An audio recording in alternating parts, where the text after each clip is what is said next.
Fact of the day. Fact of the day. Hello, hi, and welcome to Fact Today with me, Mark Lotsu. What links bread and beer? They both have something in common. What is it? If you haven't guessed it already, yeast. Well done if you guessed it. So if bread and beer are important, and we all know they're very important, then so must yeast be important.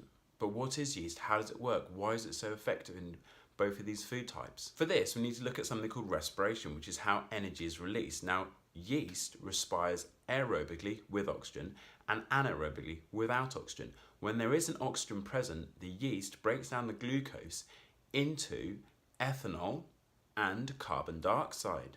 So bread rises, and it rises because of the carbon dioxide bubbles produced by the yeast.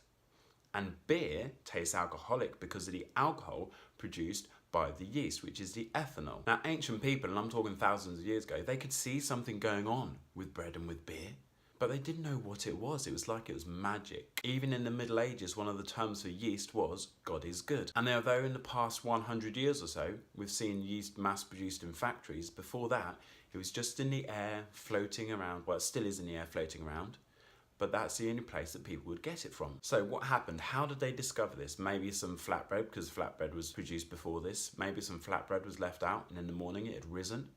Maybe some sweetened drinks had been left on the side, and over the next few days they'd become more alcoholic. We don't know which one came first, whether it was bread or whether it was beer, but what we do know is once they were discovered, everything possible was done to help. But what we do know is once they were discovered, everything possible was done to help the yeast along. How do we make beer? Beer is an alcoholic drink made from malted grains. So if you get wheat, barley, or even oats and you dampen them, then they start to shoot. They produce little shoots, and within those shoots you've got loads and loads and loads of sugar, because the shoot needs lots of energy to then grow into a beautiful plant. So at that point you heat it up to kill them off and dry them out, because if you don't, they'll either grow into plants or they will rot. So you have your barley damp until it produces shoots, then you dry it out and you put it into these huge big sacks of malted grains. Then when you're ready, you can boil it up to kill off any harmful pathogens, and then once it's cooled down, you can add yeast, and ba-dam, beer is made. Now, thousands of years ago, we're talking 5, 6, 7,000 years ago,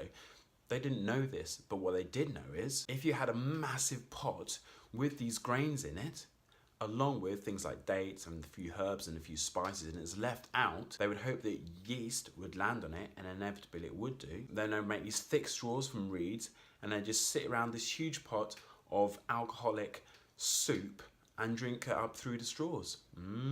Tasty. And there are 6,000-year-old Sumerian tablets of people sitting around these big pots drinking the soup through the straws. So you might be thinking, why isn't bread alcoholic then? Because the ethanol that's produced whilst the yeast is working its magic as the bread rises, all that ethanol is simply evaporated off in the cooking process. So that's why bread isn't alcoholic. So that's what links bread and beer. Thanks for watching. Love you, bye, love you, bye, love you, bye.